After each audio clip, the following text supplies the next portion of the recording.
2020. It's 11:06 a.m. Eastern Standard Time. I'm coming to you live from the VoiceMann Studios in Toronto, Canada. And this is episode 119 of McRae Live. How you guys feeling? It's been almost 24 hours since the Halloween Kills trailer dropped.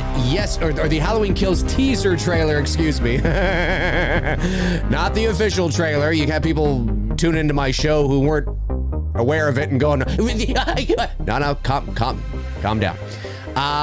Yes, the Halloween Kills teaser trailer dropped yesterday. Much to the joy of people everywhere, your hearts have been filled, your palate has been cleansed, maybe. You are excited. And I'm sure you are thrilled. It's funny, the Kills people. The Kills teaser, naturally, I took a scan over Twitter. Well, the various social media, usually Twitter. I mean, that's where you want to go. That's where you really see the vile, you see both ends. I mean, that's really what you see. If you want to see really positive shit on something, well, I don't know if you go to Twitter for that, but you can see it. I mean, you can see people getting excited. You can see people really passionate, about this, whatever it is that you are into. But you can also see the other side as well. You don't really see that on Instagram per se. Facebook you do, but Twitter is where the fighting happens, right? That is where fighting. That's really all it's for. That's really all it's for. And I say this with absolute all due respect to people out there who engage in that kind of thing. I've been asked on several occasions why I don't engage in that. I don't know why, but people have asked why I don't, and it's with all due respect because I'm not ghetto. And I say that in the nicest way possible. What I mean by that is, come on, it's really lame, it's really chintzy. We can do better than that. You know what I'm saying? We can do better than that. And I think it's a little, it's just not my style. It's not my style. So if you want to take to, the interwebs and do that and then by all means knock yourselves out. But for me, it's just not my style. It's not. It's. I don't mind responding. I will always respond if there's something that is factually incorrect. Like even on YouTube, if somebody says something that is factually incorrect, I will respond and correct them. If they say something about one of my videos that I did not say, if they say something that or they thought I've said something, but I didn't actually say, I will kindly respond and correct them. But I'm not going to get into a Twitter war. A, I don't have the time. B, I don't have the care. And C, it's kind of lame. It's like, who does this? Who has why are we? What are you doing? Just waiting for their response? Oh, it was fine. You see. Fucking, oh yeah, we'll take this. It's like, Jesus Christ, man. I'm 41 years old. Listen, if you're 22, you knock yourself out, okay? But I come from a different era. So anyway, whatever floats your boat, people. But I do find it funny and I do find it interesting to read some of these things, to sift through Twitter, because that's where, the vitriol, and to kind of see what people are saying. And there was a lot of positive stuff. A lot of people are really excited about this. And it's not that we're going to see anything really negative per se. I just find it really fascinating from a sociological perspective, people's comments, because sometimes you read people's comments and you're like, Okay. You know what I mean? It's just funny to see what other people are saying. And that's what I wanted to do on this episode of McRae Live, because I think it would be kind of fun. Hey, my moderators are here. Darren Sands, Tabitha Short, and Frank Riker. Thank you very much for doing what you guys do. Don't forget, Darren Sands and Frank Riker have a podcast called The Slaughtered Lamb, where they talk about movies that not a lot of people are talking about. I mean, they will talk about some mainstream things too, but they're also going to focus on movies that don't get a lot of love. For example, the first episode they did was An American Werewolf in London. And the second episode you did was, oh, geez, what was the second one, Darren? The third one, I think, is, are you doing Halloween 3 for the third one? I think that's out now. Maybe I'm wrong. What the hell was the second one again? Why am I blanking on this? Can't remember. David versus Goliath says, Dave's hat is cringeworthy. Cringeworthy? It's amazing, man! Daffy Duck fucking rocks. You're cringeworthy, David versus Goliath. Let's get into a Twitter war. Jesus, I'll drop water. Flash Gordon, that's right. Second episode was Flash Gordon. So I'm telling you, man, check them out. The Slaughtered Lamb, wherever podcasts can be found. They're doing a great job. Okay, so let's move over to see what people are saying. Well, and I'm doing this sort of in real time. Oh, obviously I'm doing it in real time, but what we're going to see is sort of I haven't seen this. I've just kind of want to see what people are saying. So I found one that was funny off the top, and then we're going to see what people are saying. So I got water in my beard here. We're going to see what people are saying. Halloween 3 is out today. Okay, The Slaughtered Lamb, Frank Riker, Darren Sands, Halloween 3 out today. Make sure you guys check it out. Hey, great for the link. Or great for the link. Great job on the link, Darren. Thank you. Okay, here we go. So let's move over here. Hoochie Mama.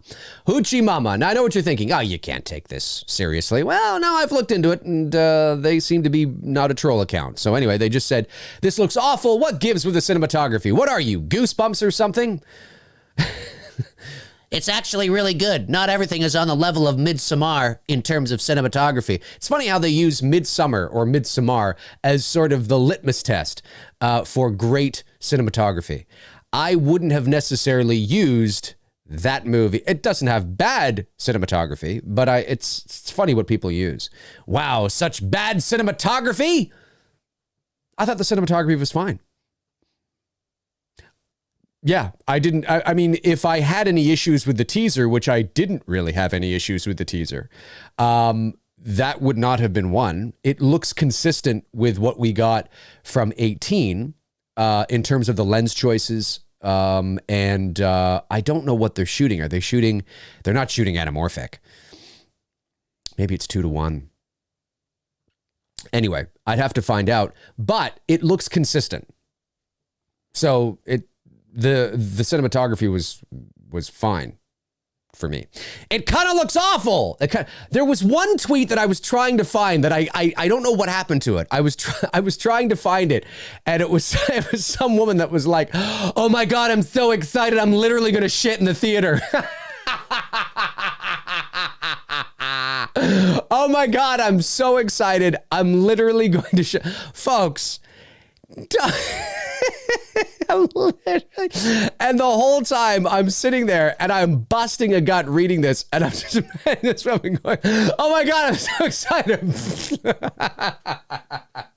Somebody get this woman out of the theater. Somebody please get this woman out of the theater. Please, please. Hoochie Mama, what are you implying? What are you even implying here? You've never seen a teaser before? What are you even implying here? Like, I just find it funny how people get really angry with each other and have fights on Twitter. It's crazy. Hey, Karen. Oh, yeah, the Karen thing. That's right. I got the rock in there. Shut your mouth, bitch. It looks like he's saying. That's what it looks like he's saying. What the hell do you want and accept? What the hell do you want an expect copy of the original film? This is a new trilogy. Hoochie Mama comes back with, how is this storyline any different from the previous films? Well, actually, it is different, but I kind of know what he's saying. Hoochie Mama then says, it looks nothing like the 78 film. Same goes for the H18 film. All right, what are they saying here? He's got a little more replies here. They're not the 78 film. I don't know if you knew that or not, so I'm just clearing that up. Horror Stuff says, I cannot even with these fans. I cannot even. He's so taken back, he can't even finish his sentence. I cannot, look, folks, I'm not up on the lingo that goes, I mean, it took me like 6 months to figure out that when somebody says it's been a minute, that means like it's been a long time. I was like, it's been a minute. No, it hasn't. It's been 4 years. What the fuck are you talking about? Yeah, it's been a minute. No, it hasn't been a minute. It's been 4 years. Dave, it's just what they say now. It's a cool, hip thing to say. Get with the program, McRae. Come on. All right.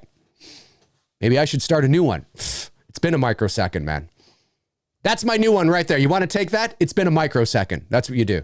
Fuck, dude, it's been a microsecond. Holy shit. What's going on, man? Wow. It's been a microsecond. Holy fuck, man. Man, has it been a microsecond. You can take it. My invoice will be in the mail. I cannot even with these fans who just want more of the same in terms of story. Why the hell? Why the hell? So we want to see the same shit over and over? Halloween Kills looks different. Probably more in the lines of scary than an homage and return to form. But it looks good. And then Hoochie Mama says,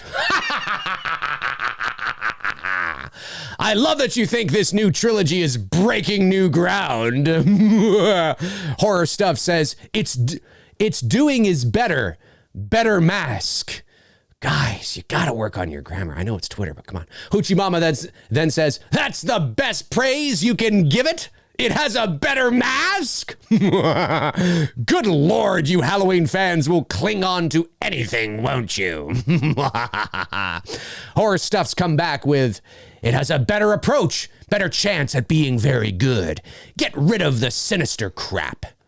Hoochie Mama then says, but does the exact same thing as H2? Hell, it makes even less sense that he hunts her now than it did in 81. Horror Stuff's come back with, he doesn't hunt her. Did you not see him go for other people? Then he forced into Lori? Whoa, that is a whole other thing right there, folks. Then he forced into Lori when Sartain drove him to the camp. Oh, I thought that said campground for a minute. I was like, whoa, proofread. It's been a microsecond. To the compound. Come on now. If you're gonna make a point, make sure you watch the film first. Wow, let's continue on here. There's even more replies. Is it Hoochie Mama? It's Hoochie Mama. He's coming back. This is a great war we've got going on. We've got going on between Hoochie Mama and Horror Stuffs. Yeah, and it was a poorly written way to get him to Lori, hence why I don't like the movie. I just think if they went out of their way to retcon all of the sequels, they'd come up with a more engaging, clever story. Horror Stuff says, poor you. Go and watch something else or make a movie. Write one and then tell me it's crap. Yeah, Horror Stuff. I think, you know what I got to say, although I don't necessarily feel the same way as Hoochie Mama, I think Hoochie Mama is sort of winning this battle here. I think it's safe to say that Hoochie Mama is more articulate. Hoochie Mama is more on point. The sentence structure makes sense. It's always important, folks, that when you're going to get into an argument, I say this, and I don't condone this. I don't give a shit about this. But it is amazing how many times people try to call me out or try to write something nasty to me, which I encourage. I think it's wonderful. But it's just so poorly structured. The grammatical errors are left, right. It's just, I mean, folks, this is, I got to get my little thing here. Where is this? If you are responding and engaging in a heated debate or argument and you feel like you're making a point, right? And you want to fucking stick it to them, but your entire paragraph is full of grammatical errors and run-on sentences and no periods or anything. This is said. I mean, that is all I hear in my head, because I don't know you might have a good point. It might be in there somewhere, but if it's full of inconsistencies in terms of sentences and commas and spelling mistakes and grammatical errors, you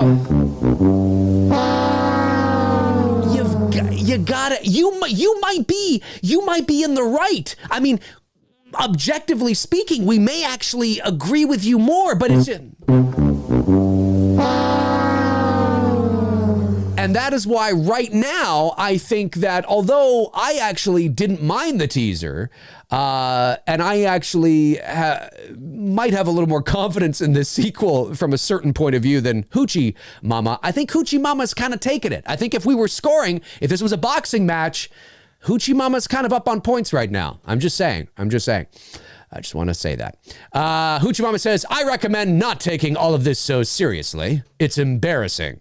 Horror Stuff's come back with, it's embarrassing. You can't just shut up and stop wasting time. Yeah, you hear that, Hoochie Mama? It's embarrassing that you can't just shut up and stop wasting fucking time. That's what it is. Then Hoochie Mama comes back with... Elaine from Seinfeld. I think that's the end. That's it. That's the end. That was a good match. I think this one is going to Hoochie Mama, though. If you were to ask me, I'm putting this one into Hoochie Mama territory. That's where I'm going with this one. All right, Hoochie Mama. I don't know if he comes back with anything else, but we shall see. What else we got here? We got the uncultured one. You're not cultured. Well, that's unfortunate. I mean, the script was written right after the last one, 2018, and that one did pretty good. So I'm sure it'll do good. But OFC, you can have your own opinions, but oh, of course, I guess that's what that means. Of course, you can have... I don't know why he didn't just write of course, because there's enough room there. He didn't run out of his characters, but I guess that's the hip thing to do. Psst, it's been a microsecond. Captain Rick says, and what film school did you go to, Steven Spielberg? Steven Spielberg's in here? He's in here? Holy shit. Oh, Hoochie Mama's coming back. Oh, this is good. And what film school did you go to, Steven Spielberg? Ha! By the way, Captain Rick, if anybody, if I'm having fun with you today, it's all in good fun, folks. It's all in good fun. Relax. Hoochie Mama says, what a dumb thing to say. Should I just ignore how I feel about it to fit in? Beat it, Buster. Hoochie Mama, I've been with you up to this point in terms of your, the way you're handling things. And, you appear to be wittier and sharper and more on the point and grammatically incorrect, but beat it, Buster. I don't know. It feels like it's more of a, what is this, 1956? I don't know. It just feels like, I don't know, pal. I think pal would have been more, beat it, Buster. Beat it, pal. Buster. Maybe Buster's okay. I don't know. We'll throw it to the chat. What do you guys think? Let's see. What do we got here? We got, Captain Rick comes back with, it's real dumb to assume somebody critiquing the work of more talented people would have some degree of knowledge on the subject. If you don't like it, don't watch it. Well, hey, that's a good point. I tell people that all the time on this channel, who often say, hey, Dave, hey, listen, man. This is who I am. I'm here. I'm doing this. Don't like it. Don't watch. I mean, that's what it is. You're not paying for this. So, it's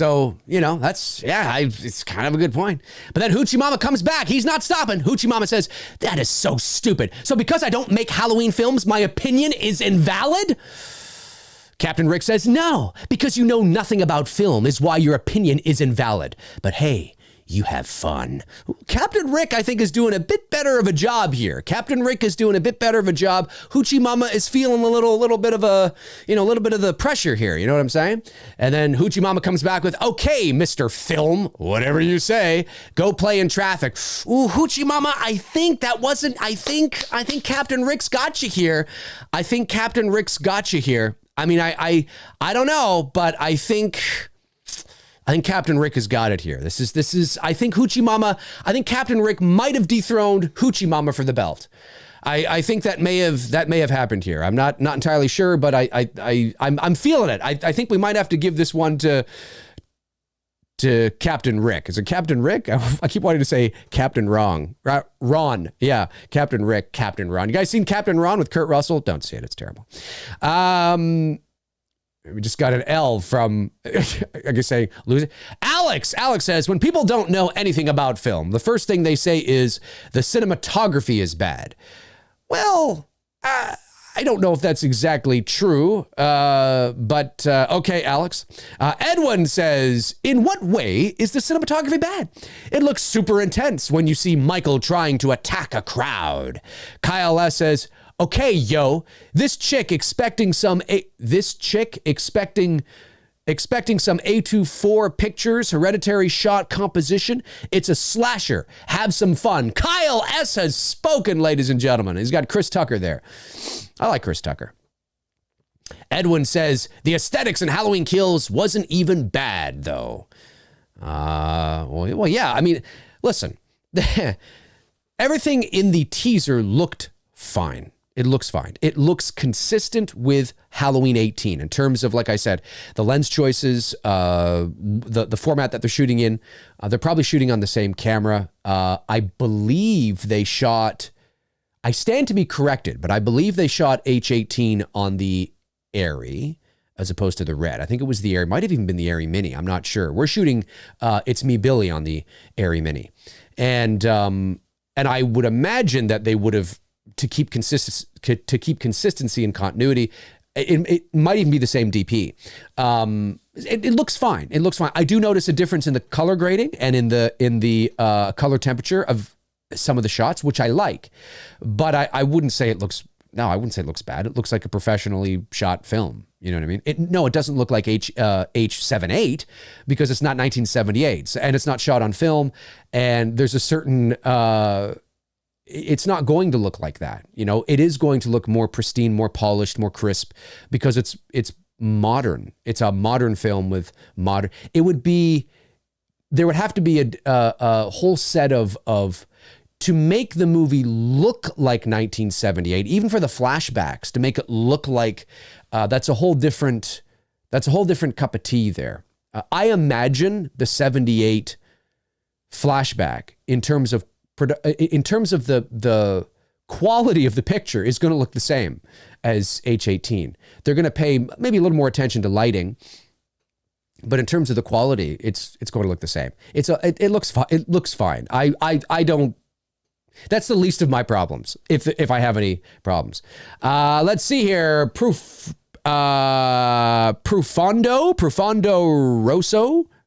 Rosso. Is that how you say that? Rosso?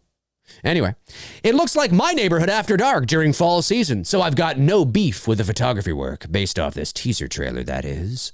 Ooh, and then Jake comes in and says, I'm glad you can judge an entire film cinematography off a 30-second teaser.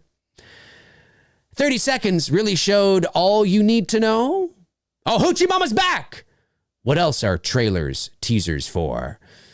Personally, I think it looks cool, but hey, you do you. Hoochie Mama says, appreciate the level-headedness. Halloween fans are nuts sometimes. Oh, he's conceding, ladies and gentlemen. He is conceding. He's coming in, he's saying, you know what, I appreciate some people being level-headed. And you know what, it's true from a certain point of view. There are a lot of, let me just do this here. I want to be able to cut back to me here and go over here. There we are. Because I want to be able to adjust something over here and find something else. So before I bring up the next one, just bear with me here for a sec, guys. Bear with me for just one moment, please, while I find the other one I want to find. I'm going to go over to Jason Blum's account, and we're gonna scroll down, and we're going to go to where he posted the teaser and see what people are saying there. Maybe we can get some more positive stuff. Now, to be fair, I've deliberately chosen some stuff that are argumentative and sort of back and forth because I find it funny. I find it funny that people actually spend the time to go back and forth with each other. It's just fascinating to me. I don't know if it's And it's not that I don't see things and that I'm like, God, I'd love to fucking just stick it to this person.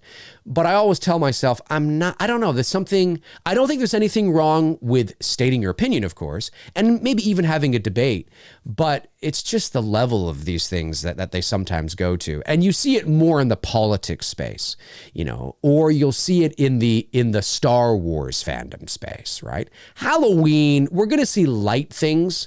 You know, I mean, if we really wanted to see crazy stuff, I would jump over to Donald Trump's page, which I'm not going to do. If you really want to see crazy shit, you'd jump over to Joe Biden's space, or you'd jump over to anything going on in the U.S. political scene right now. And, yeah, fuck it, yeah, oh yeah, oh yeah, yeah, oh yeah, oh yeah, come on, come on, come on, come on. I mean, that's where you... It's where you see this shit. And I just roll my eyes. I'm like, oh my God, I'd be embarrassed to put that's why people create fake accounts, right? I mean, there's a lot of fake accounts on YouTube and Facebook and Twitter because they don't dare want to have their own name and face attached to what they want to say. It happens all the time. You probably have a few of them yourself. Yeah, I mean, that's where you're really going to see the juicy, like, oh, but I don't like to do that on this channel. Obviously, we are an entertainment and movie film channel. So I want to kind of stay there. But you'll see a little bit of it in the Halloween space, but not as much as we could. But nonetheless, that's what I wanted to do today. Where is the trailer here? Just give me 1 second. Let me scroll down. There we go. Okay, let me just come back and make this a little... Oh, wait a minute here. There we go. Oh, wait. I guess that'll work. Yeah, that'll work. Okay, so let me... I better remove that. I don't want Universal to... Okay, so this... Hang on a sec. I don't want Universal to ding me. They dinged me yesterday for... and rightly so. Like, I understand.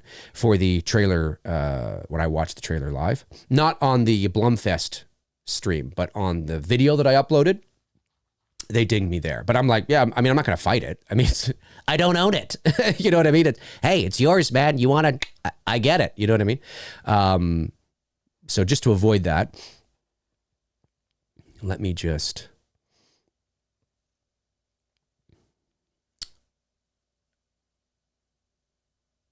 Okay. I think here we go.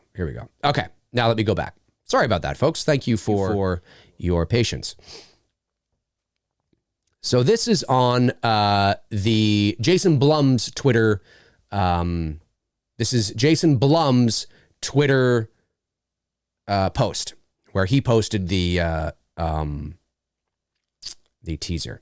So we got Tim here. Tim says, I thought part of the reason for ignoring the sequels was to elongate Michael's otherworldly powers.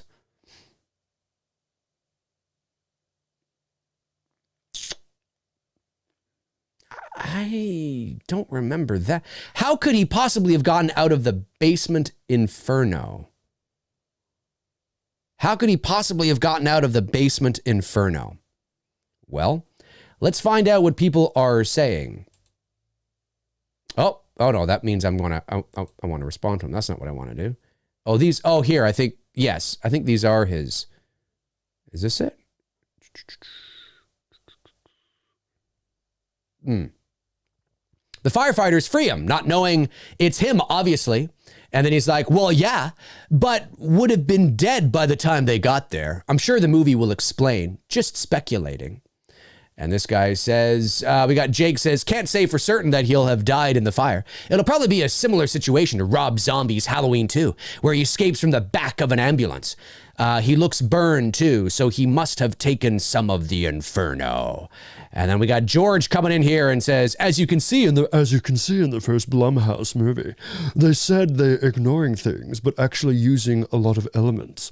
Maybe they lied about that too, and bring back otherworldly powers because it's more fun, and they'll sell it as it's their own idea. How original.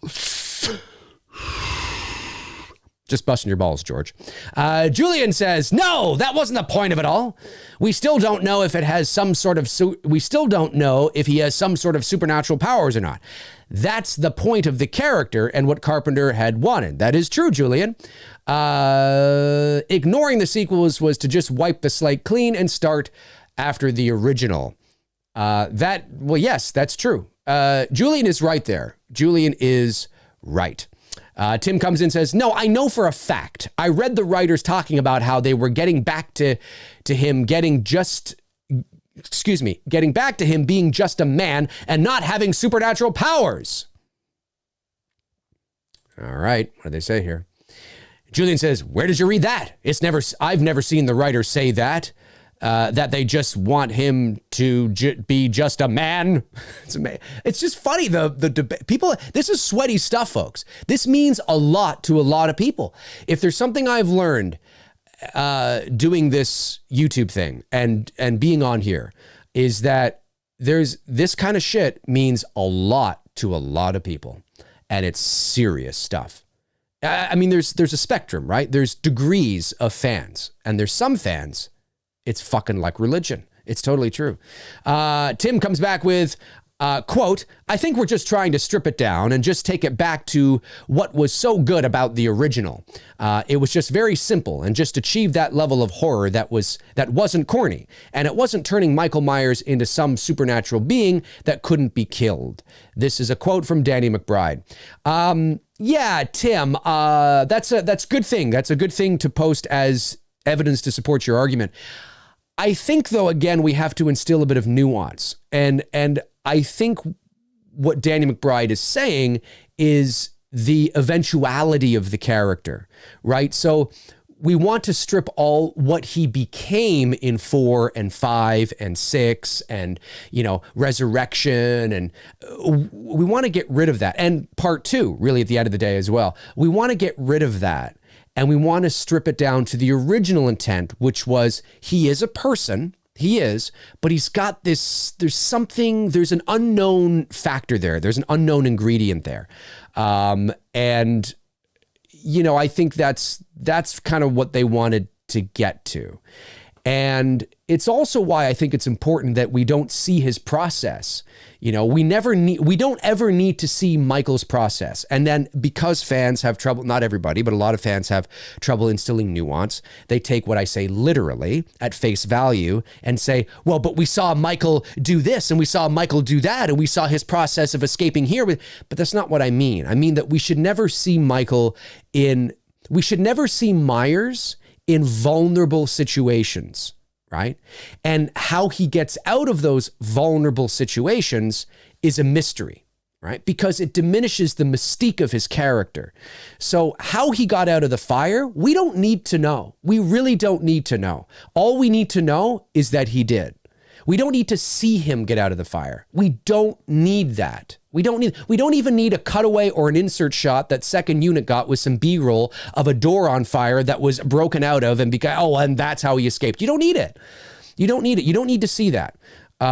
We know the mask is singed. We know it's, okay, great. So it affected him, right? He was in there for a little bit and he got out. Now, do I think we are going to see how he got out? Yes.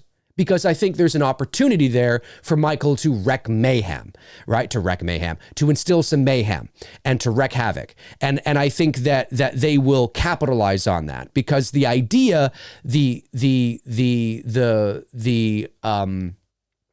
idea of Michael tearing shit up in a burning house and killing a bunch of firefighters, I think is an attractive, visual, epic thing that I think will go over well with most fans, especially modern day fans. However, it's not needed. And you could just have Michael show up and be like, what the fuck, right? And it's still it works. It's why I think the beginning of 5 and seeing him in the water and seeing how cheesy that is and seeing him floating down the water and like stumbling like a drunk up to the hermit's thing. It's like, we don't need to see that. We don't need to see it at all. I mean, all you could have done is he's just back. He's just back. I mean, you add a little bit of something in there that makes sense for the audience, but you don't need to see it, especially Myers in vulnerable situations. We don't need to see that unless you're on the cusp of killing him. If you were literally on the cusp of ending the story, ending the character as we know it, then okay, that makes sense. But you need to preserve the integrity of the enigma that is the mystery. You hear me say that all the time. So I think that's what they're talking about, is they want to bring him back to being more relatable, more not so corny in a lot of the things that the later sequels, like with, Cult of Thorn and all this shit. Like, they want to bring it back to the mystery, to the original intent. But I don't think they meant that they want to strip all of the supernatural mystery away. I don't think that's what they wanted to do. Anyway, those are my thoughts on that. Let me see. Oh, we got more reply here. Because you can't kill true evil, evil never dies. I think that line was in there somewhere. Yes, that's true. But there's several different ways to look at that as well, Darren. Darren Shrek, I guess is how you say it. Michael is evil, but we can't quantify evil, right? We can't measure evil like we can't measure love. We can't smell it. We can't taste it. We can point to things that we perceive as loving things that people do when they love someone or something, like how we can point to evil things that we as a society have dictated that this is evil. This is an evil act, murdering somebody, killing children, whatever the case is, right? We can point to things that we perceive are evil, but we can't measure evil in and of itself. And so, whatever evil is doesn't die. Evil's never going to go away. I mean, it's just from pure, there will always be evil in the world.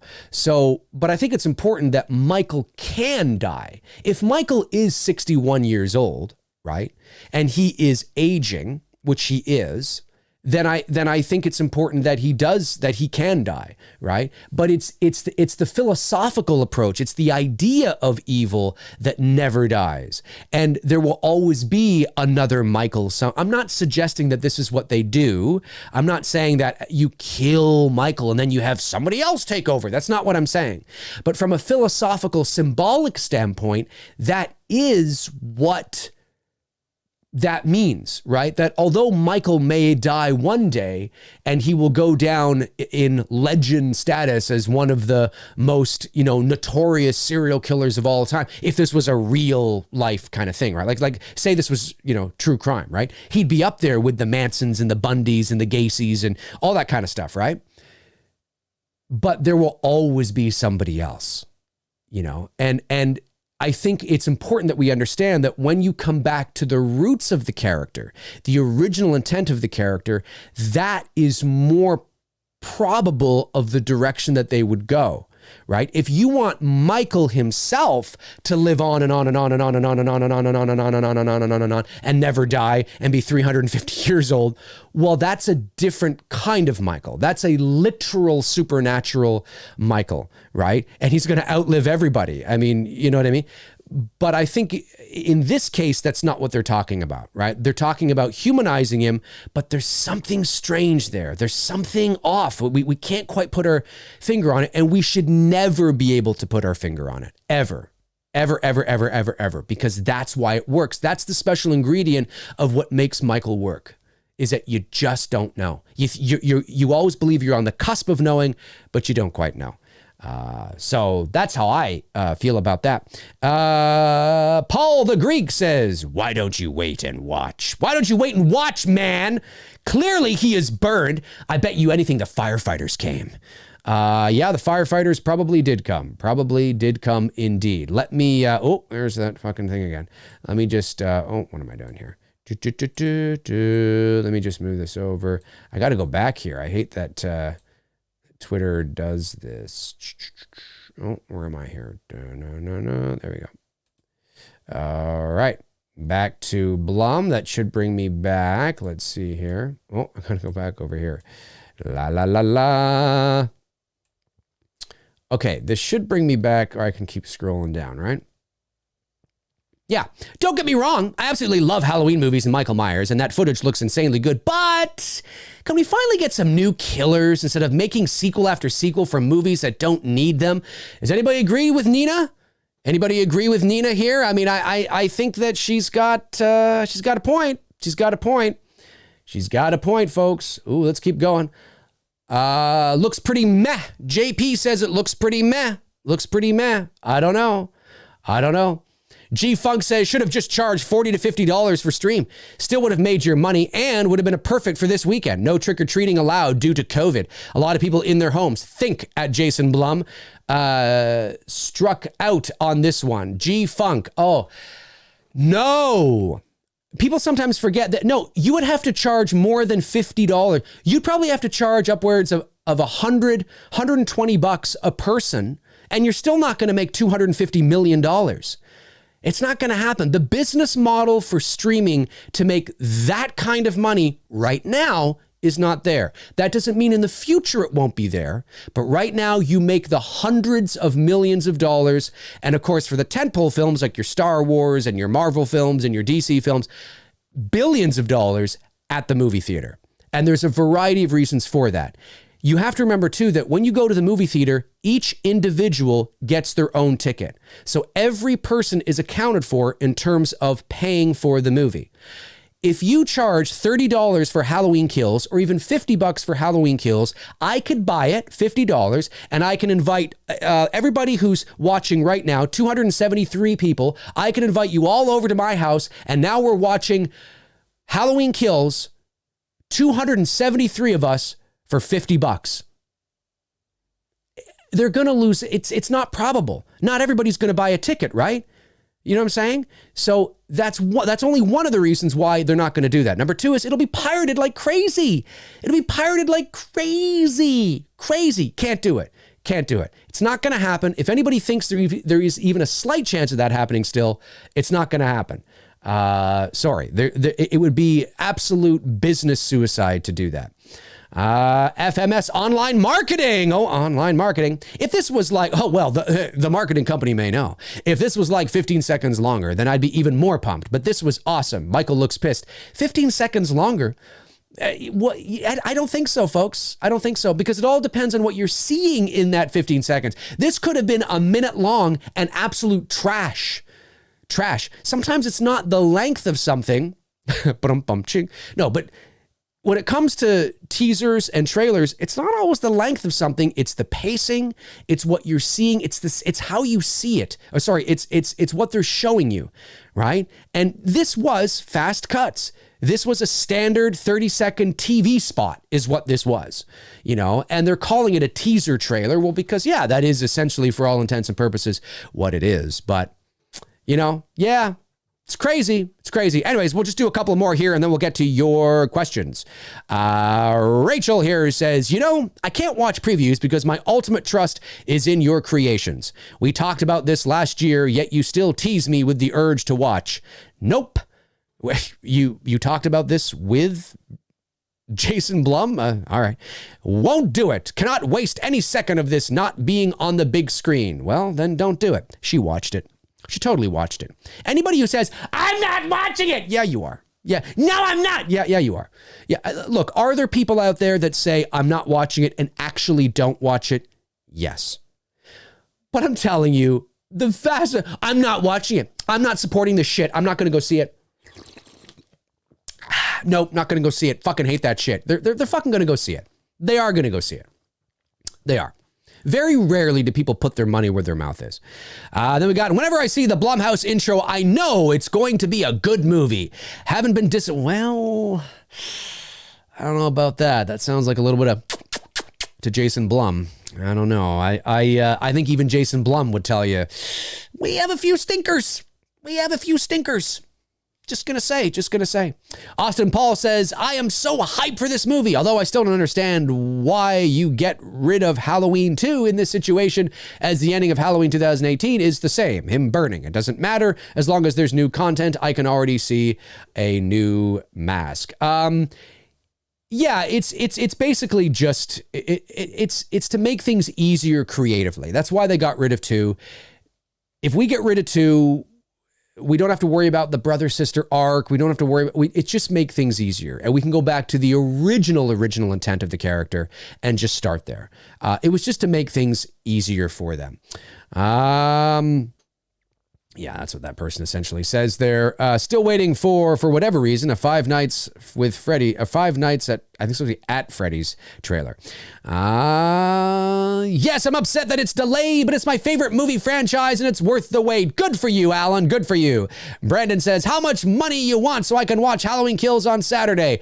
Okay, I would say give Blumhouse $450 million and you'll get it. There you go. Ryan Hill says, you should have just released it on VOD this year, then give it a theatrical release the weekend before Halloween ends next year. Ryan.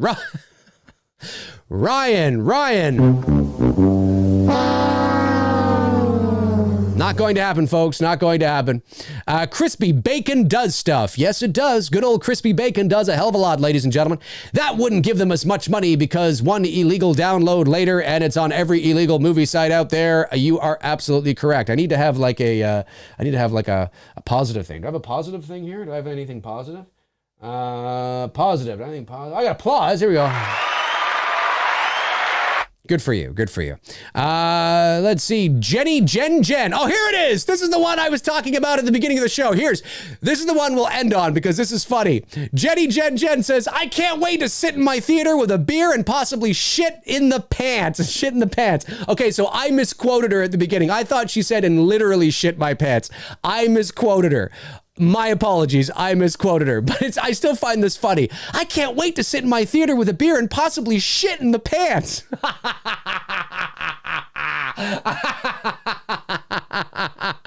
Oh, Jenny cannot wait to sit in the theater with a beer and possibly shit in the pants, folks. Shit in the pants. I mean, listen, I'm going to tell you right now, if Jenny doesn't shit in the pants, then this might not have been worth it for her.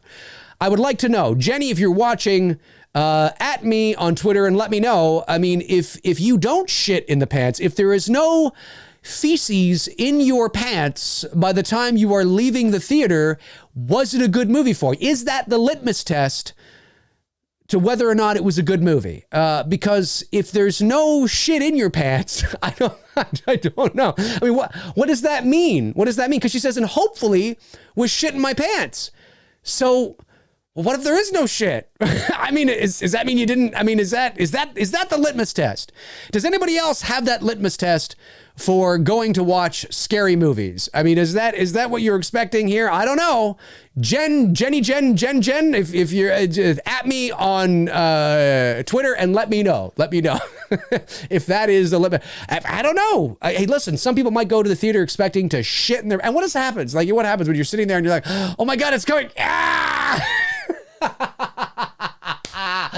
Oh my goodness, ladies and gentlemen. Let's go over to the chat and see what you guys are talking about. And don't forget to scroll Twitter yourself. I'm sure you do.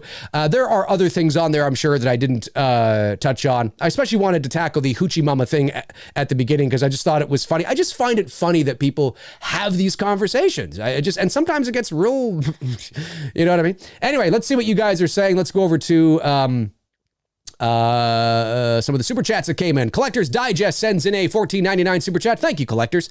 Says that dark shot of the street got me more excited than anything else in the teaser. Mask looks badass. I think what we got yesterday was more than enough. I could not agree with you more. Christopher Davison sends in a $15 super chat. Thank you, Christopher. Says, I don't know what this will be. I don't know that this will be anything like what it seems to be. I'm pretty sure he's not full on supernatural, but that doesn't mean he's just a regular man either. Kind of like the original. Well, exactly. That is the idea. It's to keep the guessing game there, right? I actually believe that that's part of the lore and the mystique and why, even if you may not realize it on a subconscious level, why you are drawn to Michael Myers, maybe over the other big three or the other big two or any of the other mainstream horror icons. There is a mystique and a mystery that surrounds the character of Michael that makes him and his story attractive. And I think if you were to sort of open that up to everybody and just kind of let the cat out of the bag, It ruins that. And I am of the mindset that if you are going to kill the character of Michael, he dies with the mystery. He has to. Collector's Digest comes back again with a $9.99 super chat. Thank you, buddy. Says, yeah, I'm curious why Laurie is yelling at Michael in a crowd at the hospital. Does he show up in front of a bunch of people? Would he put himself in that position, you think? Seems vulnerable. It's either that or she's seeing it on the closed circuit not a closed circuit television, but a TV maybe news footage or something. Maybe she doesn't see Michael, but she sees, his carnage, and maybe she knows it's him, and she's already in an emotional state as is. Like it's unlikely that Laurie was in a tempered state and all of a sudden sees something and goes, Michael! Like, I mean, it's, you know what I mean? She's probably already at a heightened level of emotional sensitivity, and this is sort of the end point of it, right? Where she's trying to convince people that he's bad, what's going on, blah, blah, blah, whatever, and all of a sudden they're, Michael, who knows, right? Something to that effect, probably. Immortal Prodigy sends in a $5 super chat, says, hey, Dave, this is irrelevant, but your snowy Halloween fan film predicted my snowy October. Love your work and God bless. Oh my goodness. Whereabouts are you located? Today it is it's October 30th, obviously. It's like that for everybody. It's a gloomy, cloudy day. What's the temperature here today in Toronto? It is, it actually might be pretty chilly. Woo! It is chilly. Now remember, this is Celsius, folks. This is Celsius, not Fahrenheit for my American friends. It is 1 degrees Celsius and feels like -3 degrees Celsius. So what is that? Hey, Google, what is -3 degrees Celsius in Fahrenheit? -3 degrees Celsius is equal to 26.6 degrees Fahrenheit. It's 26.6 degrees Fahrenheit right now in Toronto. It is cold, ladies and gentlemen, cold. It's chilly. And we are, that bodes well, though. That bodes well for, there's probably not going to be much trick-or-treating going on, but, Gary Rangel sends in a super chat and says, Dave, this movie looks more mood and atmosphere. Well, I will say that I enjoyed the look of this teaser more than I did any of the trailers for Halloween 18. That I will say. But that doesn't mean that the movie's going to be good, as we know, right? That is the job of trailers. The job of trailers is to elicit an emotional response, the exact emotional response that many of you are having. That is the job. That's their job. So if you're sitting there going, oh, fuck, that's exactly what they want you to do, right? And you know that you're, oh, fuck, could turn into, because you're seeing things out of context, right? You're seeing quick shots. I can make The Last Jedi. I could cut a 30-second teaser of The Last Jedi and make it look like the greatest fucking epic thing of all time that's coming down the pipe, right? We can, or take some movie that I could take Halloween 5.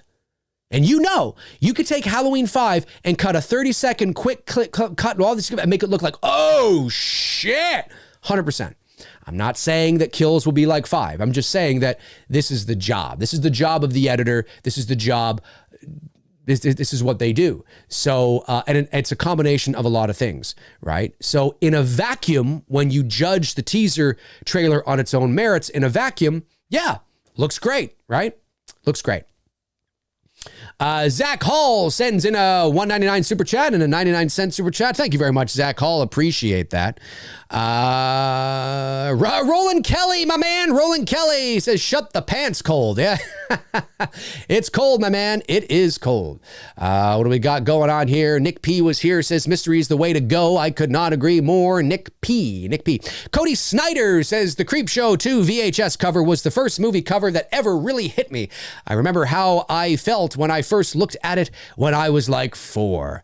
I think one of the earliest memories I have of a horror movie cover would be probably, it would be the first Elm Street, second Elm Street, Fright Night. Trying to think of, let's see, the Friday the 13th as well, early to mid 80s. Yeah. That's what I have in my head anyway. Bobby Woodhogan says, Dave, do you think some franchises will start creating series that they can spend less on making, especially given the state cinemas are in that may never recover? Yeah, well, yeah, it's always a possibility. I think it's important to note too that television costs a lot of money. I mean, it's not unprecedented to spend, $1 million plus per episode.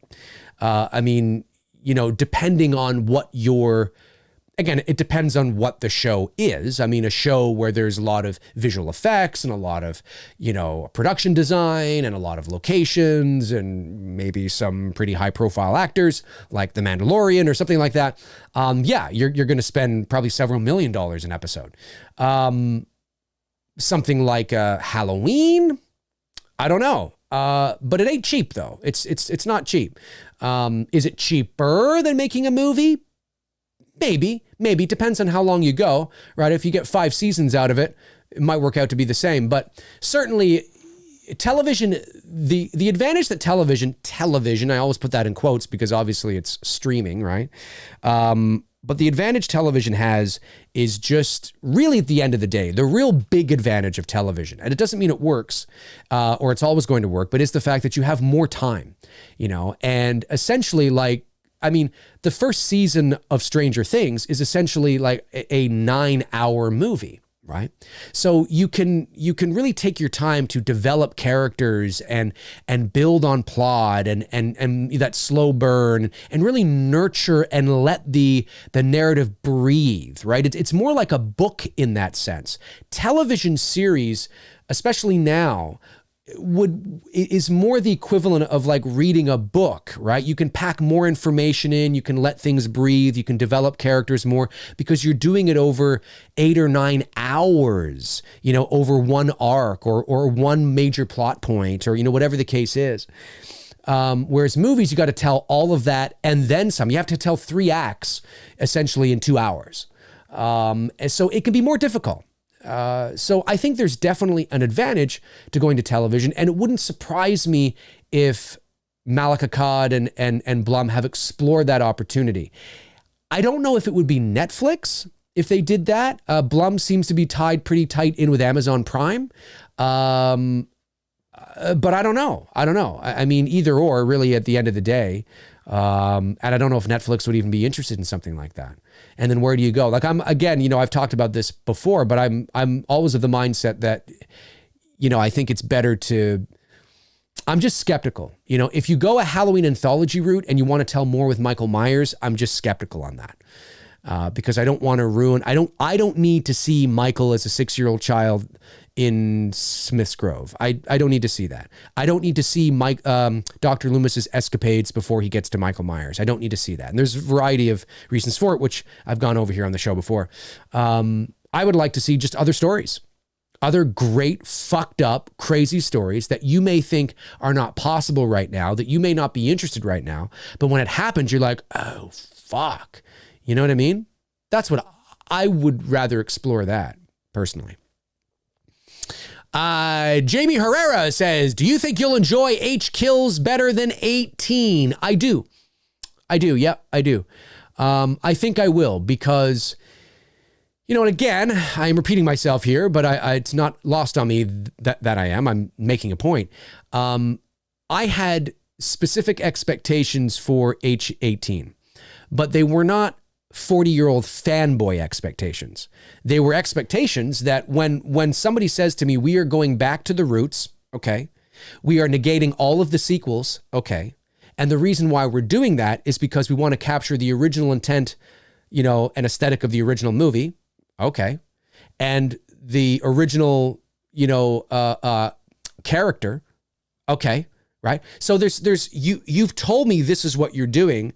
So it makes sense to me then that you would go back and I would see and feel and experience things that tell me, I mean, again, I know it's a modern movie, but I think mostly H18 was a film of missed opportunities. I think there were some good things in there, but the things they did right, they did well, very well. But the things they didn't do well on, I think it was, but I didn't hate it at all. I mean, certainly it's the best sequel we've had in many, many years. But there were a lot of things in there that I just didn't, I was like, when you tell me come on guys, like, come on, fans are going to go crazy. And it's not fan service. It's part of the character's MO. Like, come on, this is, So But now that the cat's out of the bag and David Gordon Green is making a direct sequel to his own movie, he's no longer, tied and hooked up to the chains of the original film. He's now making a sequel to Halloween 18, the movie he made. So the chains are off. He's got more creative freedom. And I think because of that, my expectations now are sort of there. Like, okay, well, this is what we're going to get. This is, this is clearly what they want to do. Okay, let me watch it. And I can watch it for what it is and judge it on its own merits, not, as a direct sequel to H18 now, not a direct sequel to Halloween 1978. Even though they're still connected, it's still the same universe and there still should be, but I think I will. I have a feeling I will enjoy it more. But we'll see. But if I don't, I'm not going to sugarcoat it. I'm going to tell you what I think. But I'm going to be fair. I always try to be fair. Christopher Davison sends in a $10 super chat. Thank you, Christopher. Says, Halloween anthology after this arc. Give Myers a short story at the beginning of each movie. Just make him the supernatural in that sense. We get Myers and can move on. Creep show style. Thoughts? I would just get rid of Myers. I would. I know that's blasphemy for some, but that doesn't mean you can't reboot Myers again down the road. But I've always been of the mindset that every great story has a beginning, a middle, and an end. And you have to end things. There is value in ending stories. There is value in getting out while the going is good. There is value in knowing that the story has come to an end on a high note and that you can revisit those films forever and ever and ever. When you don't do that, you only end up revisiting the first half of the story and you don't ever watch the rest of the story because you think it's dog shit and it's garbage. That's why most of the most revisited Halloweens are probably 1, 2, and 4, right? And then it trails off from there and you get 6 in there somewhere and because we don't, but I want a story that I can watch them all equally and be just as equally as excited about. But the more you go on in the story, the less and less that is likely to happen. This is a statistical fact. We can prove this over time with many series, many stories, especially in the horror and the slasher subgenre. It's inevitable. The more movies you make connected to this Michael Myers, so they have Halloween 18, then kills, then ends, then returns, then and you keep going with James Jude Courtney and Laurie's dead and now it's Allison. If you keep going, you're going to find yourself right back where you started before you did H18, and you're going to have created the very thing you were trying to avoid by making H18 in the first place. So I think there is real value in ending the story. I don't think there's anything wrong with that. But I want Michael to go on. Yeah, but do you? But then I'm like, well, then you don't care about quality. Yes, I do. No, you don't. You don't. Because if you did, you'd see the value in something ending on a high note. Now, if you want, that's my opinion. Now, if all you care about is just having Michael wreak havoc in a bunch of movies and you hope that they're good and you don't, that's okay. But you can't convince me you care about quality, that you want, 9 more Michael Myers movies. You may care about Michael Myers. You may care about him wreaking havoc. You may care about wanting to see him tear shit up. You may care about wanting to see Michael and hear the theme and just get another Halloween Michael Myers movie. That's fair. I'm with you there. But don't tell me you care about quality of the movies. Clearly you don't, or you would see and agree with the value of, hey, you know what?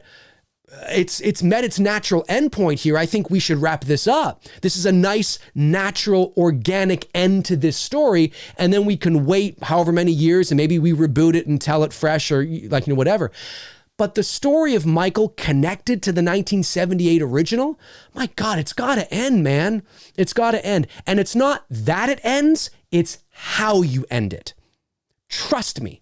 If you end it in a real smart, not in a chintzy, tropey sort of way, and you do that thing that I've been ramping on this channel about for months now, about ending it in a very philosophical, symbolic way that plants the seed of doubt in the audience's mind of whether he's really dead or not, but you're not showing him jumping out of a closet or his eyes opening, really chintzy and tropey and lame and cheesy and shit we've seen 1,000 times before. You don't do that shit. You end it on a very mature and you honor, the legacy that way. And if you do that, I'm telling you, I believe the vast majority of fans, despite the fact that knowing that the character and this version of the story has come to an end, will walk away going, okay, All right.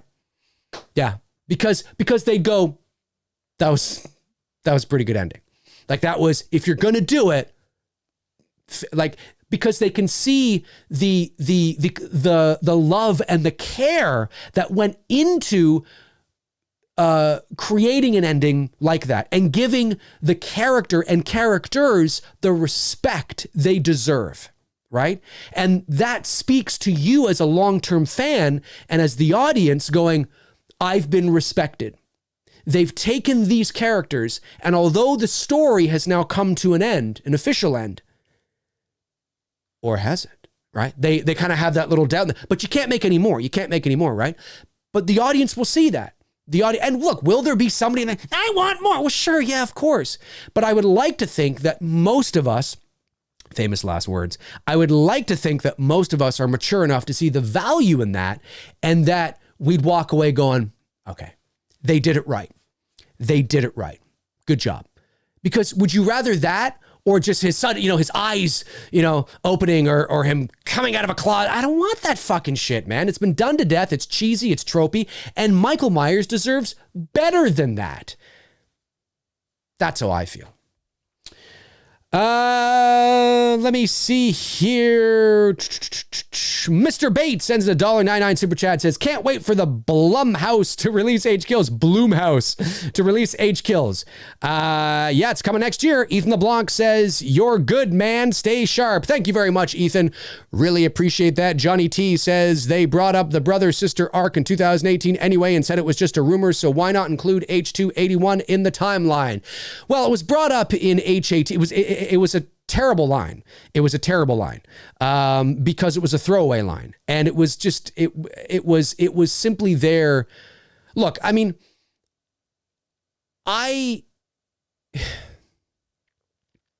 it was a throwaway line, and it didn't read well to me at all. I think it's something.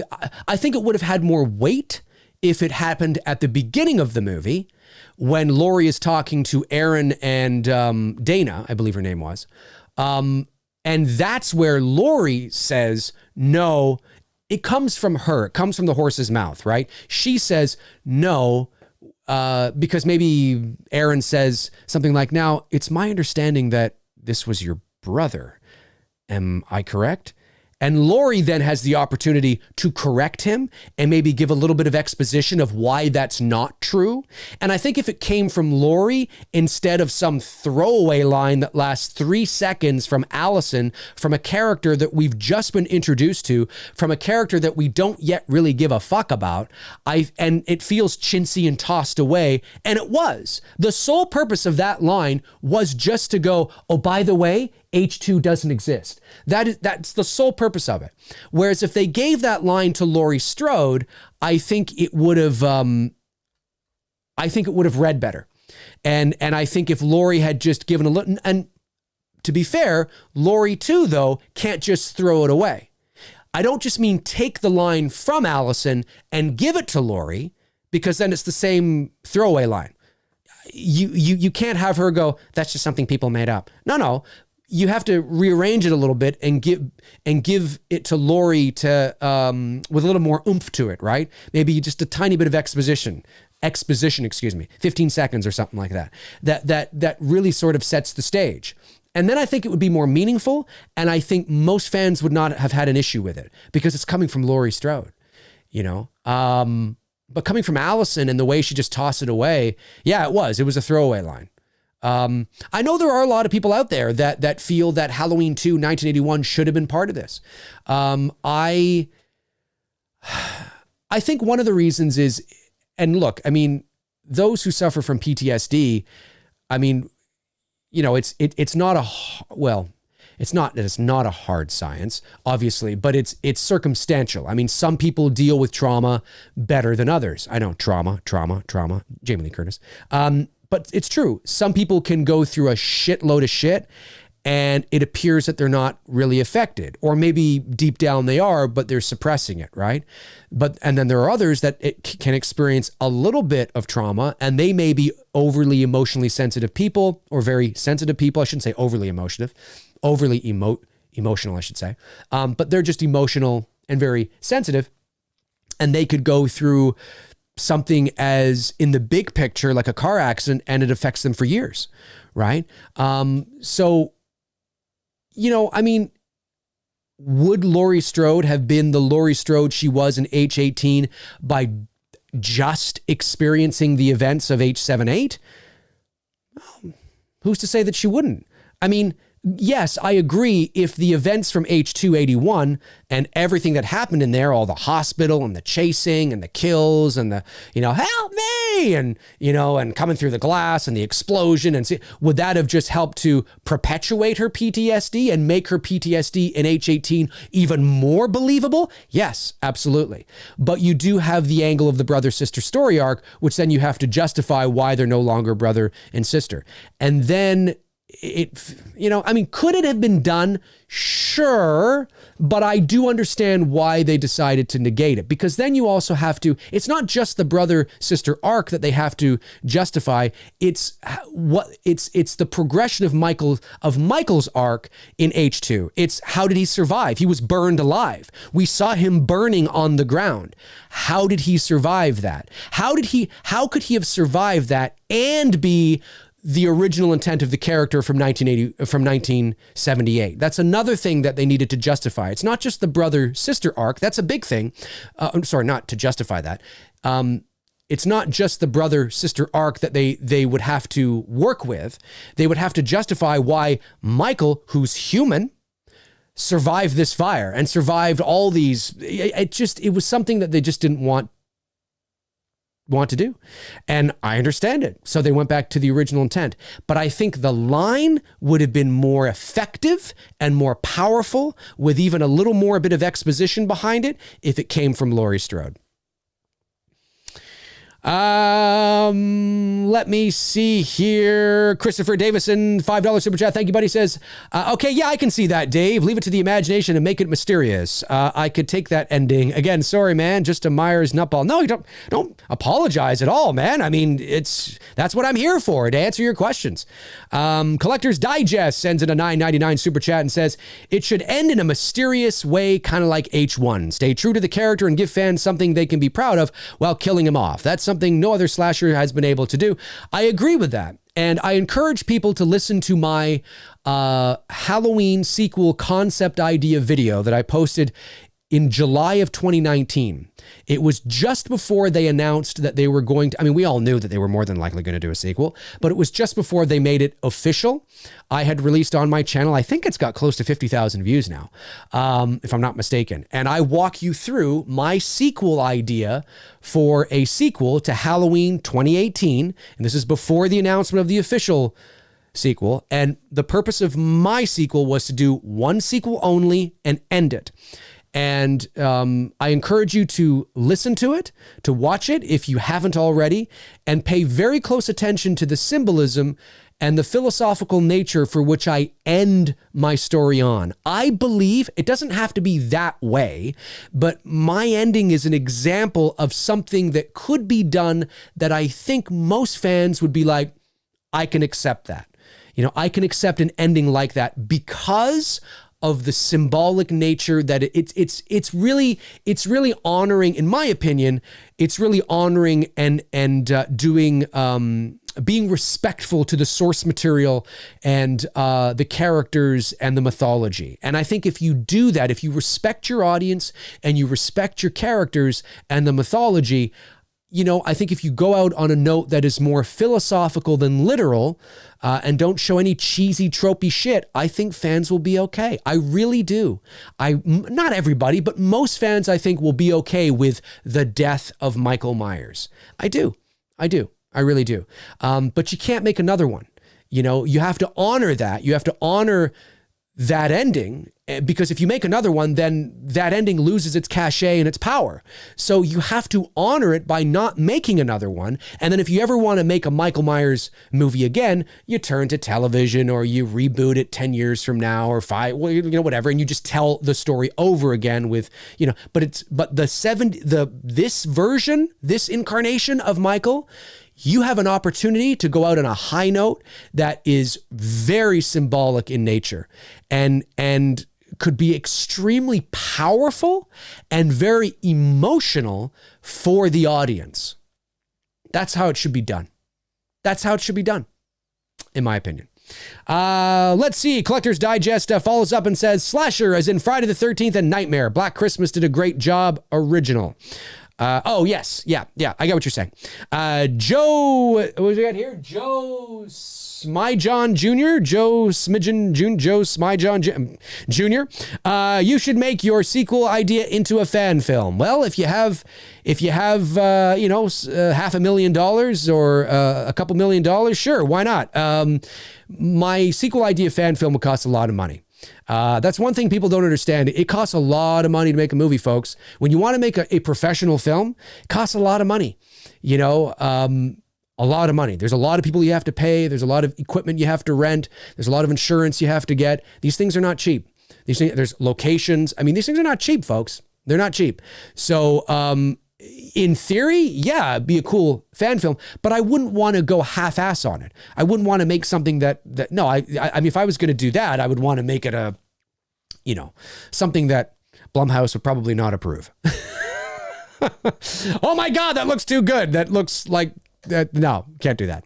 Let me see here. What else we got? What's the time? 12:20. We'll go a little bit longer here on this October 30th. What are you guys doing for Halloween? Comment below and let me know in the chat room or in the comment section as well. I know you can't do that yet till after the show is done. But comment below and let me know your thoughts there as well. Hard to believe that Halloween is tomorrow. Do you guys say Halloween or do you guys say Halloween? I'm a Halloween person, but I do know there's a lot of people that say Halloween. Let me see here. Spike Money says Halloween returns, resurrected revenge. Halloween returns, resurrected revenge. All right. Okay, I'm not sure what you're saying there, but okay. Franklin Stein says, I think it would be hilarious for Sam to appear in a Halloween movie, Trick or Treat. Since it's more realistic, would it actually just more of a realistic world, it's actually just a kid in a costume, but a nod to a successful Halloween anthology. I mean, sure, why not? Jacob Whiteley says, Dave, did you see the Texas Chainsaw teaser yet? I saw the teaser. I saw the poster. Is there an actual teaser trailer? Was it released today? If it was released today, the answer would be no. I've not seen it yet. I will have to check it out. I'm very curious to check that out. No, I've not seen it yet. Chastity Smith says, I always thought I would be okay with Laurie and Michael dying together, ending both the original good and evil main characters since they were... Yeah, well, spoiler alert, but that's kind of that's the direction of my sequel concept idea. So I agree. I agree. And there's reasons for it.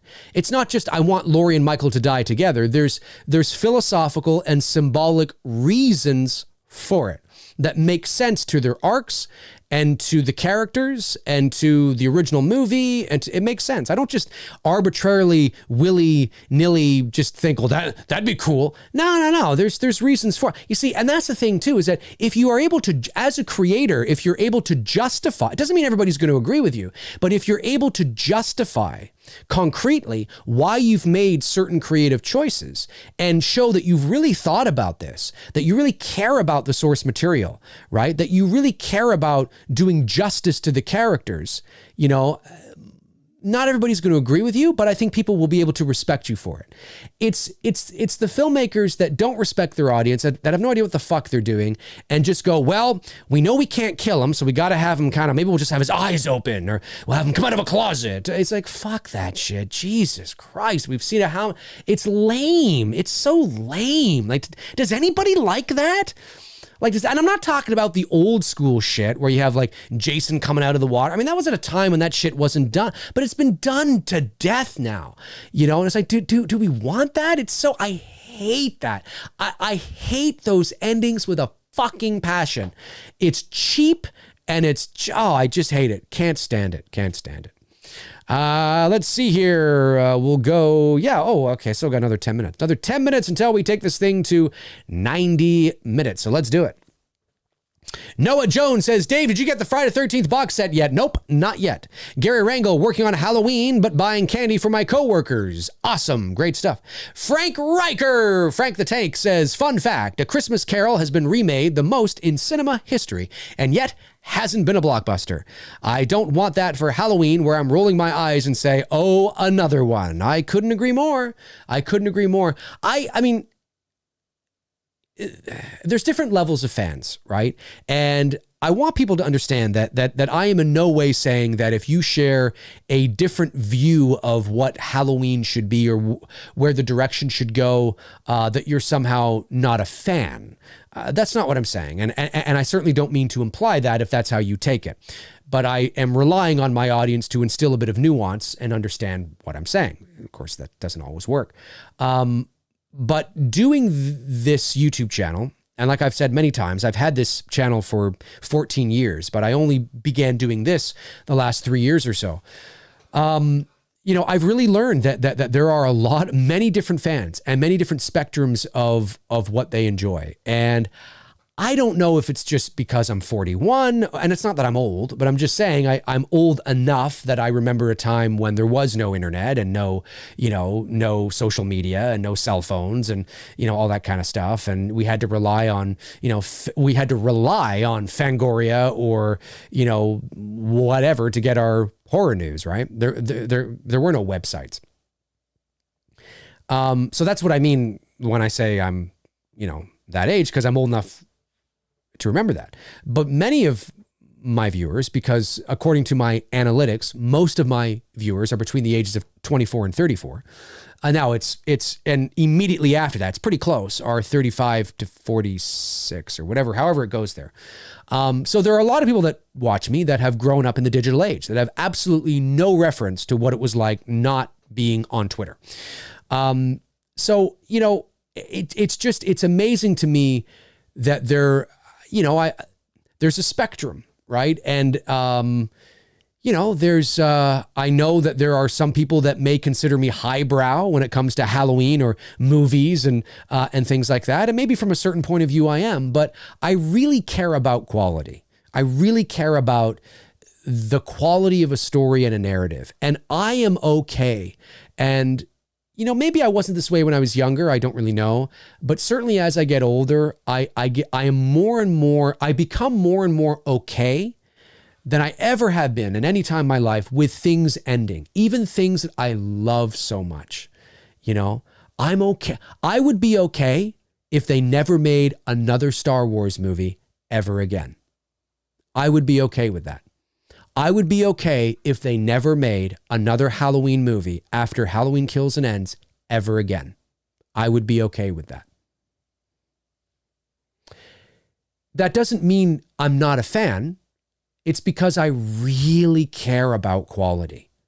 I really care about preserving the integrity of... I don't want these series or these movies to become a laughingstock. And in some cases, they already have, and it's too late. But then there are some fans that maybe think they care about quality, but then you have a different idea of what quality is, in my estimation, right? You can't have your cake and eat it too. You can't say I care about quality, but I just want these movies to go on and on and on. I love the shitty ones. Well, maybe you care about quality, yes, but you have a very low threshold then of what you'll accept. And I have a very low threshold. They would have a very high one of what I would accept. And I just don't accept it. I don't accept it. If I'm going to be paying for it and you're expecting me to go to the movie, then you put out fucking good shit. Not everybody, look, I know it's subjective to a degree from a certain point of view, but at the end of the day, I don't want a 90-year-old Michael Myers tearing up Allison's great-grandchildren in Halloween 52. I mean, I just don't want that, But there are people out there that do, it's different. Everybody's different, but I really care about quality. I really do. It's because I care about the image. I care about the image of the character and the image of the characters, and if you want horror movies to be, because one of the biggest complaints that people have with horror movies is that they're not, generally speaking, they're not respected, right? In the movie sphere. You know, they never get nominated for awards, they never get nominated for Oscars, unless it's a Saturn Award or something, right? Well, if you want that, then you have to understand that, you know, you have to almost, you have to, and it's not that there isn't room for slasher movies to go on and on and on. Yes, of course there's room for that. I'm not trying to get rid of that with movies. I don't want those movies to not exist. I just mean that I think it's important. And I think I'm harping on Halloween, obviously, because we're a Halloween channel here. But I also think it's because when you tell me that you're erasing all the sequels and you're going back to improve the storyline, well, that tells me then that you must have an understanding, although I understand this is a business, but then don't fucking come whining to me if 7 or 8 movies later, they're shitty again. Well, yeah, that's what happens. That's what happens. You know, anyway, I care. The older I get, the more I care about quality. You know, and I always have to a degree, but more so now than ever. Like the more that fandom grows and the more that we're connected and we're so inundated with all this information and the more shit that I see, because now we not only do we see more good shit than we ever have before in our lives because we're so connected to each other, we see terrible shit. We see awful stuff now. And the more garbage that I see, the more I'm like, oh, fuck, I just don't give a fuck. I don't have time for that shit. Anyway. What do we got here? Ethan LeBlanc sends in a $4.99 super chat. Thank you, Ethan. Says, what's your best theory of why Michael's mask is off again? He probably got into some tussle maybe with somebody would be my thought. The Rusty Lion. I like that. The Rusty Lion sends in a £5 super chat. Says, hey, Dave, been releasing some horror tributes this month and it has killed my channel to my subs not liking horror. Hope you're having a great day, dude. Well, if you're not a horror channel, then that's probably why. That's probably why. It's very important when you are building your channel that you are consistent with not everybody can do anything. Unless you advertise your channel that, hey, I'm an everything channel, well then okay, right? Like on my Facebook page is called Many Things Dave McRae. Now, I steer away from politics. I steer away from religion, obviously. But I called my Facebook page Many Things Dave McRae because there's more to me. I mean, the vast majority of stuff that I post and talk about will always be about movies and Halloween and all that kind of shit. But I'm also a voice actor. That's my day-to-day job. And if I want to post some shit that I've done, or if I want to post some photos of me in a session or talk about voiceover, I can. And nobody can bitch and complain because, well, the title is Many Things Dave McRae, which insinuates it's my page to talk about whatever the fuck I want to talk about, right? So if you instill your if you start your channel from the ground up where you're like Many Things Rusty Lion, well, then you can talk about anything. But if you have a great headway already and you're like a gamer channel or you're a science channel and then you start talking about horror, yeah, because it'd be like if I suddenly started talking about flowers and how to gift wrap. All of you would be like, don't care, unsub. You know, it's like you can't do that. You set an expectation with the content and the material that you are doing. My recommendation for you would be to start a new channel where that's what you talk about and you don't upload it on your current channel. That would be my recommendation. The Rusty Lion, another £2 super chat says, another to show support, absolute legend, man. Oh, well, I don't know. But I appreciate the compliment. The compliment there very much indeed. Let me see here. Let me go back. Travis Louderball says, look at Elm Street franchise, the OG to Freddy dead. That's not even 10 years and look how bad it got. That's why I think the franchise should end. Yeah. Well, yeah. And there's value in it, not just because you don't want it to get bad. I mean, that's a very good reason because it's inevitable. But also because it's a story and stories have beginning. The great stories of our time have beginning, middle, and ends. They do. And, I always say, and I got to make this clear, and I understand there's different thresholds of fans, but I'm the kind of fan that I want stories to end and I want them to end on a high note because I care about the story and about the characters. I care. And some people have interpreted that as, well, because I want it to go on and on and on, it's you're saying I don't care. No, I'm not saying that. I'm just saying that we clearly have different thresholds of what we will tolerate and what we will put up with. And you care in a different way than I care. You care, absolutely. I mean, and you could make an argument that maybe you care more than me because you're willing to watch all the garbage stuff over and over and over again. But it's different. It's just different. I have a different threshold than you. Maybe I care about different things than you care about. That's all I'm saying. That's all I'm saying. I'm not here to tell you that you don't care. I'm just here saying that we clearly have different ideas of what we care about. So, yeah, I mean, I just don't want it to get so bad again, Big G sends in a super chat and says, hope the trailer doesn't reveal too much like H18. Oh, you mean the official trailer? Yeah, well, you're not going to get an official trailer till next year. And so, yeah. Yeah. Jacob Whiteley says, everything good must come to an end. I agree, man. It's important that stories come to an end. There's value in that. There's emotional impact in that. You want the long-lasting emotional residual effects of an epic story coming to an end. That's what we want. I mean, what would that scene with Darth Vader be at the end of Return of the Jedi if Darth Vader suddenly put on his mask again and he continued to go on? That scene at the end of Return of the Jedi when Luke is there and Darth Vader says, Luke, help me take this mask off, but you'll die.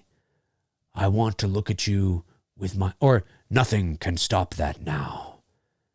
I want to look at you, or please let me look at you with my own eyes, or something like that, right?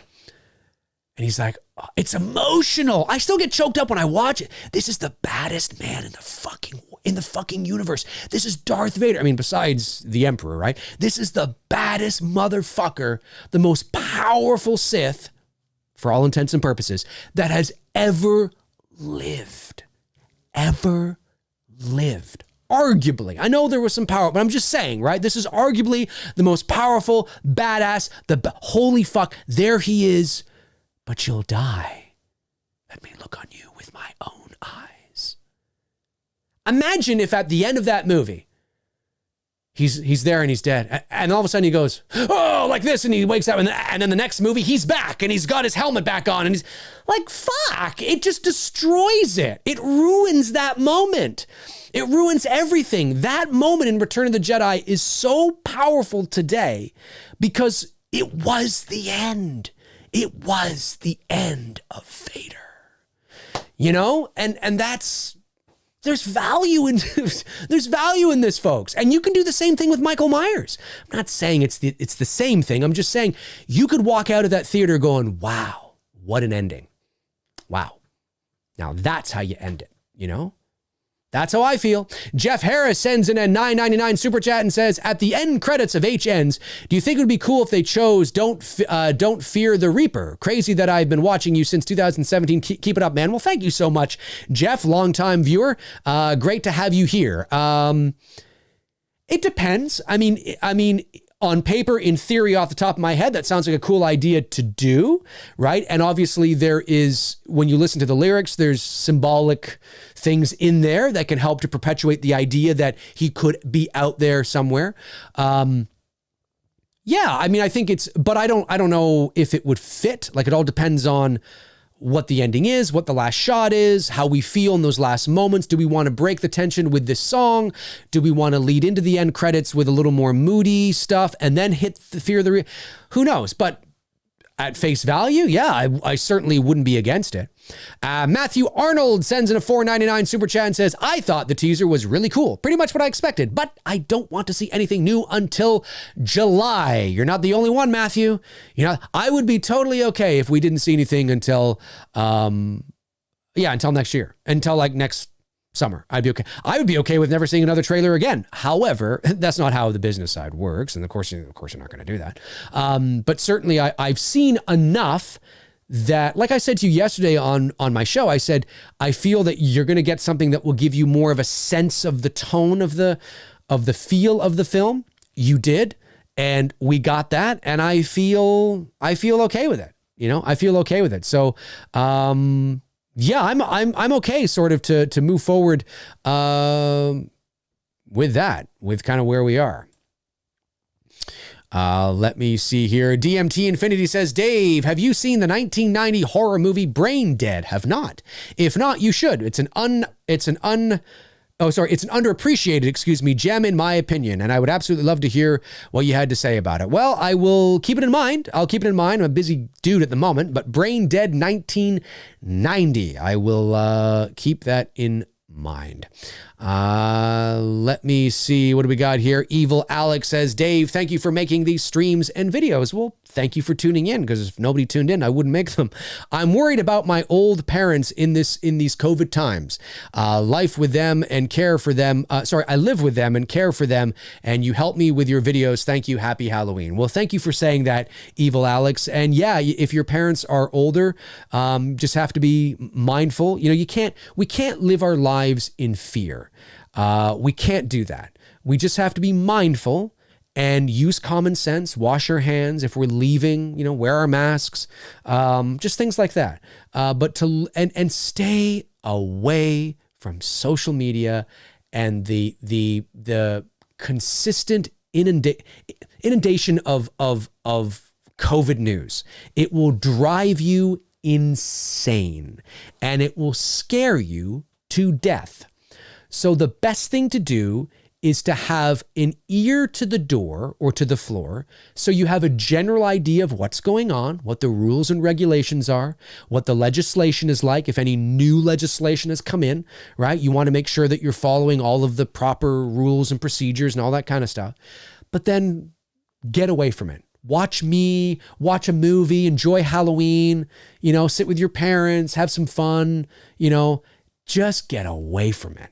Because there are people that are like this every day and they're living their lives like, don't do that. And we must also not forget that just because COVID is here, the common cold has not disappeared.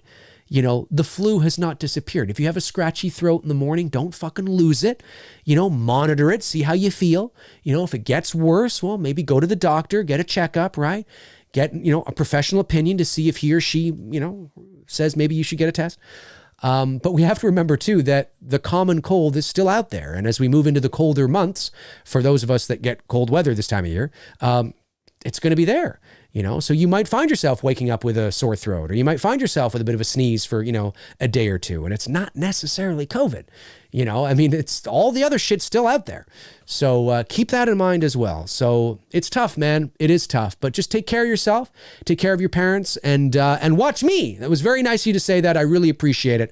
And it's funny. I know I'm not the only one, but it's very interesting when you get messages from people who have been watching you and how you help them through difficult times. It's really amazing. It's really amazing to learn that, because, I don't know who watches me. I don't know what kind of effect I have on people. I'm just here talking about my passions and my thoughts and what I want to talk about.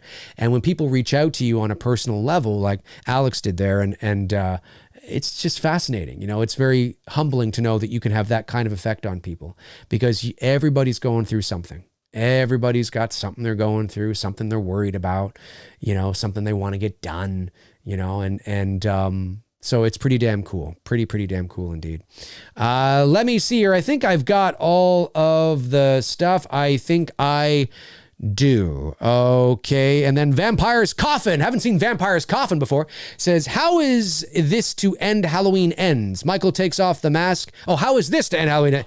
Michael takes off the mask and it's Dave as Dr. Loomis with the machine gun. Yes, Vampire. Yes, the mask comes off and it's me going, Michael. Yes. The entire theater would erupt in probably anger. However, if Blumhouse ever wants to put me in, if they want to put me in Halloween Ends, I will be there. Although, I'm very opinionated. I speak unfavorably for most of the Halloween films, although they do too. I mean, let's be honest. I was lukewarm on H18. So, I really don't know how Blumhouse feels about me, if they even know who I am or if they even care about me. But if they ever did want to put me in a Halloween film, I have this funny feeling they would want to make sure I died a miserable death, really kind of to make a statement, And I'd be okay with that. Are you kidding me? Let's do it. Blumhouse, let's do it. Me and Halloween Ends. Maybe I'll be like, I can be the radio guy that's giving sort of the all point, the updates on the radio, letting people know what's going on. And then Michael comes into the radio station or maybe I'm leaving the radio station. And it's very late at night, very early in the morning. And I'm leaving and I think I'm alone and I get in my car and Michael smashes his hand and I'm like, oh, done. Let's do it. That'd be funny. Hey, listen, folks, that's going to do it for me for episode 119 of McRae Live. I want to thank all of you who have tuned in today. Thank you to my moderators, of course, Frank Riker, Tabitha Short, and Darren Sands for doing what you guys do. Reminder, Frank Riker and Darren Sands, a new episode of The Slaughtered Lamb is up today. They're talking Halloween 3, wherever podcasts are available. The Slaughtered Lamb, check them out. Great stuff. They're building their content right now as they speak. Please check them out. And, wait a minute. Darren says a question from thoughts on the legend of, right. One last thing. Yeah. The legend of Halloween. I mean, like I said in my social media post yesterday, for those of you that don't know what it is, Blumhouse is, I guess it's them. David Gordon Green has co-written a children's book, which is a sort of a children's adaptation of the original Halloween. Just Google The Legend of Halloween, you'll see it. And it's, the animation is, the illustration, I should say, is drawn in a way where it looks very kid-like and things like that. I mean, this is not yes, it's a kid's book, but let's be honest, they know damn well it's all of us that are going to be buying it and not for our children, for us. But somebody, Cody Leach said, I wonder how Jamie Lee Curtis feels about this. And I was like, ooh, that's a good point. Because you know how she was very much like, no children should be watching Halloween. Not at all. It's not for them. And here David Gordon Green goes and co-writes a children's adaptation of the original Halloween. Wonder how she feels about it. But nonetheless, it's cute. I'll probably get it just so I have it because I think it's kind of fun. Yeah, I think it's kind of fun. But I mean, children's book, come on. It's clearly for the child in the adult. That's who it's for. In my opinion. Anyway. But thanks for tuning in, folks. Really, really appreciate it. Have a safe and happy Halloween tomorrow. Be safe out there. If your kids are trick-or-treating, make sure they are safe. If you're trick-or-treating as an adult, what the fuck are you doing? But make sure you're safe. If you're hosting any Halloween little get-togethers or parties and things like that, make sure you're safe out there, folks. I want to see all your lovely faces continue to show up here on the show. I will be back. There's always a chance I could have something over the weekend, but it's a pretty busy weekend for me, so probably not. Monday night, so far, so good. 2 Dudes and Some Bullshit should be returning this Monday night, 7:00 p.m. Eastern Standard Time. Tony and I are very sorry that we have been unable to do shows really this month at all. It's just been a very, very busy month for Tony and I when it comes to the Mondays and any other day of the week, really, at the end of the day. But 2 Dudes is coming back, and we're going to come back strong. So hopefully this Monday night, 7:00 p.m. Eastern Standard Time, 2 Dudes and Some Bullshit will be back, but I will confirm with Tony over the weekend to make sure of that. I have a voiceover session on Monday. I'm doing a bunch of Staples ads again. So I will be in studio in downtown Toronto for most of the day, but the session should end in the afternoon, and I can make it home in time and relax, have some dinner, and then jump onto the show. So we'll see how it goes. But I stay glued to my social media for the announcement for that in case we can't. But our goal is to come back strong on Monday night. Folks, have a great, safe, happy Halloween. Happy Halloween to everybody out there. My name's Dave McRae, and I will talk to you guys soon. All righty. Cheers.